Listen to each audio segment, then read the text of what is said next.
નમસ્કાર મિત્રો, સ્વાગત છે અમારી યુટ્યુબ ચેનલમાં. આજે આપણે વાત કરવાના છે એવા એક આચાર્યને કે જેણે 6 વર્ષની બાળકી ઉપર દુષ્કર્મ આચર્યું છે અને એને મોતને ઘાટ ઉતારી દીધી છે. તો એવું કોણ છે આચાર્ય?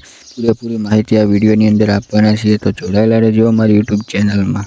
તો મિત્રો, આ વાત છે એક દાહોદની, અને દાહોદમાં 6થા ધોરણમાં ભણતી એક બાળકીનો મૃતદેહ શાળામાંથી મળ્યો અને મિત્રો આખું ગુજરાત ચોંકી ગયું. અને સવારે હસતી ખેલતી દીકરી શાળાએ જવા નીકળેલ, પાછી ઘરે પરત ના ફરતા અને મિત્રો એ દીકરીની લાશ મળી.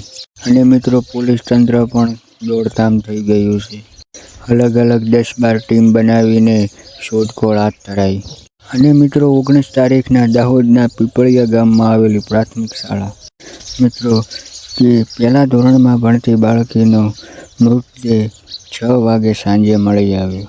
19 તારીખે સવારમાં 10 વાગ્યાના આસપાસ એની માતાએ બાળકીને ભણવા મૂકેલી હતી સ્કૂલમાં. અને મિત્રો લગભગ 10 વાગ્યા જેવા એની માતાએ એના આચાર્યના કારમાં એને ભણવા માટે મૂકેલ હતું, અને એમનું આચાર્યનું નામ હતું ગોવિંદ ભટ્ટ. અને મિત્રો સાંજે 6 વાગ્યા જેવો મૃતદેહ ઘરે આવ્યો પાછો. તો મિત્રો પોલીસ દ્વારા આચાર્યને પૂછપરછ કરવામાં આવી, તો આચાર્યએ એવું કીધું હતું કે હું આ બાળકીને ગાડીમાં બેસાડીને સ્કૂલે તો લાવ્યો હતો, પણ ગાડીમાંથી ઉતર્યા પછી એ કઈ બાજુ ગઈ એ મને બિલકુલ ખબર નથી. અને મિત્રો એવું પણ કીધું હતું કે હું તો મારા રોજના કામમાં લાગી ગયો હતો.